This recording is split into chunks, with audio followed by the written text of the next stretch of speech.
ప్రస్తుతం మహేష్ బాబు, త్రివిక్రమ్ కాంబినేషన్‌లో 'గుంటూరు కారం' అనే మూవీ చేస్తున్నాడు. ఈ మూవీ జాన్ 12న సంక్రాంతికి గ్రాండ్‌గా రిలీజ్ కానుంది.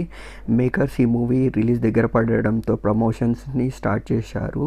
ఇంకా మ్యాటర్ ఏంటంటే ఈ మూవీకి సంబంధించిన 'కుర్చీ మడతపెట్టే' సాంగ్ అనేది రీసెంట్‌గా రిలీజ్ చేశారు. ఈ సాంగ్ అనేది చాలా వైరల్ అవుతుంది. ఈ సాంగ్ అనేది ఇప్పటికే 12 మిలియన్ల వ్యూస్‌తో టాప్‌లో ట్రెండ్ అవుతుంది మ్యూజిక్‌లో.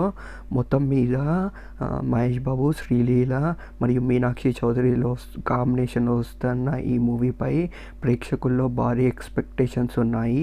ఈ మూవీ హారిక హాసిని క్రియేషన్స్ వారు నిర్మాణం వహిస్తున్నారు మరియు తమన్ దీనికి మ్యాసివ్ మ్యూజిక్ ఇచ్చారు. ఈ మ్యూజిక్ అయితే జనాలని ఇప్పటి వరకు అయితే బాగా ఆకట్టుకుంది. అండ్ మ్యూజిక్లో బ్యాక్గ్రౌండ్ స్కోర్ అయితే తమన్ ఇస్తున్నాడు కాబట్టి బ్యాక్గ్రౌండ్ స్కోర్ సూపర్ ఉంటుందని ఆల్రెడీ ఎక్స్పెక్ట్ చేయవచ్చు.